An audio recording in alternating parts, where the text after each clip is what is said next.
Good afternoon all. I hope all is well with you.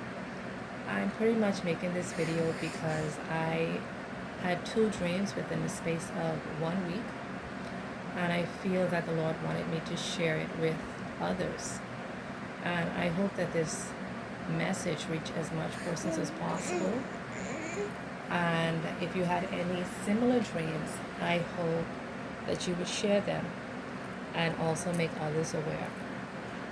Okay, the first dream that I had it last week, Friday, and I was in a family member's home. And while I was in there, I was in a particular room, but I was packing a carry-on bag, like an emergency bag. And while I was packing, I heard other persons in the house, like strangers, persons I didn't know, and they were packing emergency bags as well. And when I was walking out of the room, I got this eerie feeling as if something bad was going to happen. And I heard other men talking and talking about the damage they were going to do, how they were going to kill people. And they were excited, they were happy about it. So I started to walk up the stairs to the family member's room. And when I reached to the door of the room, I looked at the door and I kept thinking to myself, would this door be strong enough? Would it keep the attackers out? Would it be able to protect us? So I shook off that feeling, and then I walked in the door, in the room, and I saw other persons. They had their sheets spread down on the ground in different sections of the room, and they were sitting on it with their possessions. And when I sat on my sheet after I spread it down, I sat down and started to unpack my bag. There was this little child on the side of me, and he started to stand up and started to jump up and down and play. But I told him twice to sit down, but he didn't sit down. So I shouted at him, raised my voice, and told him, demanded that he sit down, and he finally sat down. And when I looked up, there were two women that were looking at me, and they applauded me, and they told me, like, good job, you're gonna get it, because I'm a first-time mom. So after that, I saw this hand reach from behind me, but I didn't see who it was, and they had a hanger in their hand, and they shoved me. So I got up and I went in the room to see who it was, and I basically took the hanger out of their hand, and from there, well, I shoved them back, but from there I left the closet area, and I was looking around the room just to see if everybody was prepared, if they had what they needed. And then I went to my family members section. I went to that particular section, and they had a few cans of tuna and one or two necessities, and their area was pretty much set up, but they could have used one or two more things. So just looking at this stuff, I said, you know what, I'm gonna get some food, like some canned food, some more necessities, because I felt the need that I needed to prepare more. Like, I wasn't quite prepared, and I needed to prepare more. So when I thought of that, I went downstairs to go to the room, and as I was going to the room, I was thinking about how I left my phone in the room, and I needed my phone because I was expecting a package that particular day. And as I was going down the stairs to head back to the room, I saw the men, and it was a long line of men, and they were standing one behind each other, but this time they were chanting and they were marching as if they were in an army. But these men were disfigured. They looked like monsters, like demons, something out of Pirates of the Caribbean movie, like something like that. They look bad. But when I saw them, I was afraid, and I ran into the front room and I tried to hide behind a wall. And as they were marching, some of them, they turned and they looked at me, and I got scared, but I pulled up, like, I fixed my clothes and I tried to pretended if I was one of them, and it worked, and I was able to walk past them and go into the room. And when I went in the room, I started to get some more stuff, and then I heard women talking, and they were saying, these men look like something out of the movie 21 Days After. But I understand I believe it's 28 Days After. That's the title of the movie. And I was thinking, okay, these are like people that come to destroy, come to really kill and to destroy. So after I heard that, I realized that I had to be very careful and very quiet and look for different escapes in the house, like, make sure the window could open and stuff like that.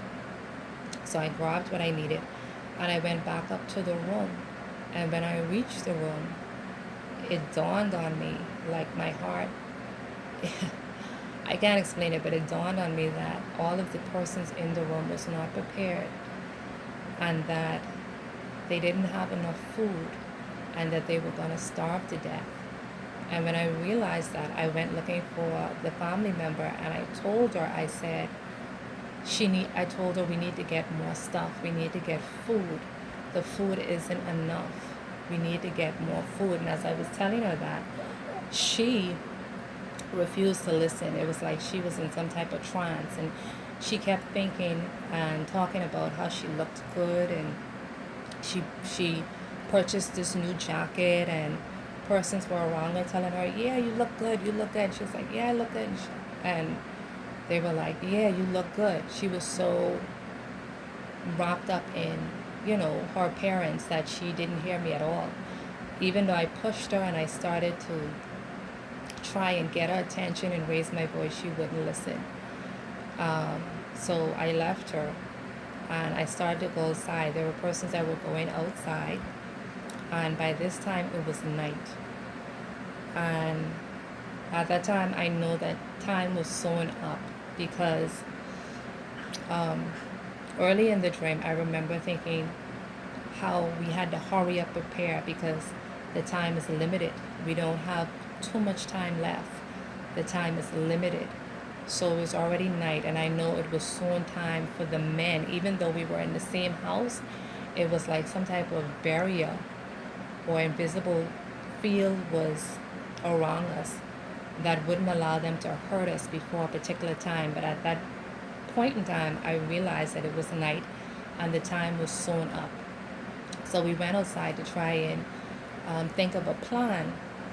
But as we were going out, some people were coming out behind us or behind me. And as they were coming out, the monsters were chasing them. And they were screaming and hollering. And at one point, persons were able to find a way out the house. But there was this little child, a little girl child. She was left in the house, and she was screaming, hollering her heart out. But everybody was too afraid to go back into the house. We just stood there and hoped that she would have been able to find her way out, which she did. She did. But one of the monsters followed her out. And he followed her out to where we were, which was to a car. All of us was gathered around the car. And one of the that monster that followed her out, he went up to one of the women that were in our party. And he went up to her face and he started to taunt her, like what he's going to do to her, how he's going to kill her and destroy her. And she started to like taunt him back and started to be sarcastic, like, oh, you're going to do, this is what you're going to do? And we just looked. Everybody was too afraid. We just looked. And then I woke up out of the dream. And I prayed about it. And I said to the Lord that the lady, she wasn't afraid. She wasn't scared at all. And the Lord said that she is a victim. She was a victim because she laughed at it. She laughed. She didn't take it seriously. So therefore, she became a victim. And I woke up out of the dream. And that's something I prayed about. And I prayed about some more. And the Lord said that he said apocalypse twice. And he also said tribulation. And I prayed, should I share it? And I went to share it. But I didn't right then and there. But I recently got another dream last night, and it felt like an extension from that dream, where I was in a house, and this house was clean, it was beautiful, all the walls were white. But I remember being in the house with other persons, and in the house we were hiding. We were hiding, and I remember going up to the window, saying, and checking the window, making sure it's closed, making sure the blind closed, making sure whoever, or the monsters, whoever was out there, couldn't see us. The violent men couldn't see us to try to kill us or try to destroy us. And persons in the house were like leaving, from what I could remember. I don't remember too much of the beginning part, but I remember one person in particular left the house trying to find survival. And when they left the house, I went up to my son that was sitting on the bed, and I told him, we're going to be okay. Everything's going to be okay. You know, I was trying to calm him down, but at the same time, I was trying not to panic. So when I assured him that everything was going to be okay, I went looking for a relative, one of my cousins, because only me and her, other than my son, only us was in the house. And I went to check on her. And when I went to check on her, she had the side door open, and she was going to leave the house. And I looked at her and I said, are you leaving me? Like, you're leaving me in the house all by myself? And, you know, she was like, yeah, I mean, I don't tell you everything. You know, she said it. She said that, and then she picked up a little child, and her boyfriend went with her, and they left the house. And at that moment, I was like, wow, you know, like, wow, like, she's gone. When she left, not too long after, there was an explosion. She, her boyfriend, and the little child, the little baby, was caught up in the explosion. And she was covered under some debris and surrounded by some wood and stuff. And her boyfriend came to check on her. And I pretty much wake up. I wake up. She didn't have the child, but the child wasn't in her arm. But after that, I woke up. And